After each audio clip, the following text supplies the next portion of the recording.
Hello friends, இந்த வீடியோவில் என்ன பார்க்க போகிறோம்னா சிங்கப்பெண்ணை அப்படிங்கிற சீரியலில் இன்றைக்கி என்ன போட போகிறாங்க பார்க்க போகிறோம். அதில் வந்து அன்பு ஏன் வரல அப்படின்னு சொல்லி வெயிட் பண்ணிக்கிட்டு இருக்காங்க. அப்புறம் ஒரு வழியாக அன்பு வந்துடுறாரு. ஆனால் கூடவே துளசியும் வராங்க.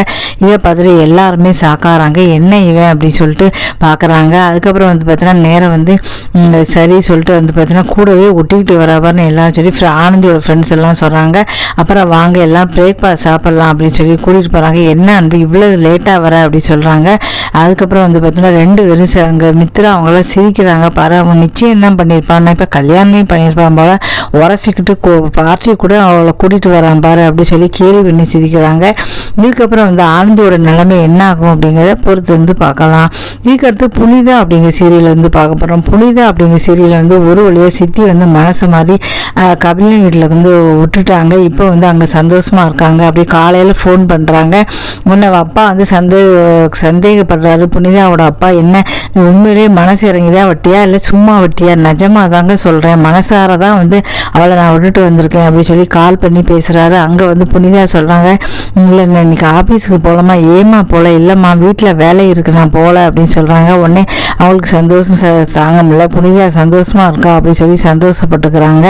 அதுக்கப்புறத்து வந்து இப்போது பூங்கொடி அப்படிங்கிற சீரியல் வச்சு பார்க்க போனோம். பூங்கொடி அப்படிங்கிற சீரியலில் வந்து பார்த்திங்கன்னா காலையிலே ஃபங்க்ஷன் வச்சுருக்காங்க. அதனால் அவள் போகக்கூடாது அப்படின்னு சொல்லிட்டாங்க. எக்ஸாம் எதுவும் போகக்கூடாதுன்னு சொல்லிட்டாங்க. அப்புறம் எல்லாம் நடக்குது. ஃபங்க்ஷன் எல்லாம் வந்து முடிஞ்சு போயிடுறது. முடிஞ்ச உடனே ஒரு முக்கியமான விஷயம் சொல்ல மறந்துட்டேன் அப்படி சொல்கிறாங்க. உங்ககிட்ட எல்லாத்தையும் என்ன விஷயம் அப்படி சொல்கிறாங்க. எனக்கு இப்போ ஃபங்க்ஷன் எல்லாமே முடிஞ்சு போச்சு. ஆமாம், அப்போ தான் பரீட்சை தான் எழுத முடியாது. ஏன் எழுத முடியாது? நினச்சா இப்போ கூட எழுத முடியும். எப்படி அப்படி சொல்கிறாங்க. சொல்ல மறந்துட்டேன், நான் தப்பாக சொல்லிட்டேன், பரீட்சை வந்து மத்தியானம் தான் அப்படி சொல்கிறாங்க. இதை கேட்டு சித்தி அப்படி சாக்காராங்க. ஏன்னா ஃபங்க்ஷன் காலையில் வச்சு ஃபங்க்ஷன் எல்லாம் முடிஞ்சு போயிடுச்சு. இருந்தாலும் எல்லோரும் உட்காந்துருக்காங்களே, எல்லாம் அதான் ஃபங்க்ஷன் முடிஞ்சாச்சுல்ல அப்படிங்கிறாரு. அப்போ இப்போ நினச்சா கூட நான் கொண்டு விட முடியுமா? ஆமாம், அப்படி பரீட்சைக்கு சீக்கிரம் கிளம்புமா அப்படிங்கிறாரு. இதை பார்த்து சித்தி அப்படியே அதிர்ச்சி ஆகிறாங்க. ஏன்னா அவள் பரீட்சை எழுதக்கூடாது அப்படின்னு சொல்லிட்டு தான் வந்து தாலி பிரிச்ச ஃபங்க்ஷன் அப்படி சொல்லி பண்ணாங்க. ஆனால் வந்து பார்த்தீங்கன்னா வேணுன்னே இப்படி ஏதாவது பண்ணுவோம் அப்படின்னு சொல்லிட்டு தான் பூங்கொடி வந்து காலையில் பரீட்சை அப்படி போய் சொன்னாங்க. இப்போ காலையில் ஃபங்க்ஷனை வச்சு முடிச்சுட்டாங்க. இப்போ மத்தியானம் பரீட்சைக்கு அவங்க கிளம்புறாங்க. இதை பார்த்துட்டு சித்தி வந்து தயாரிச்சு போகிறாங்க.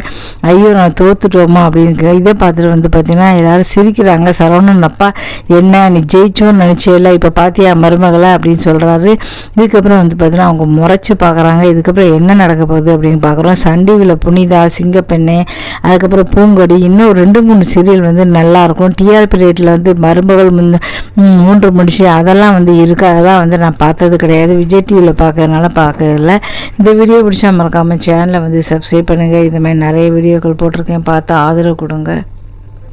நன்றி, வணக்கம்.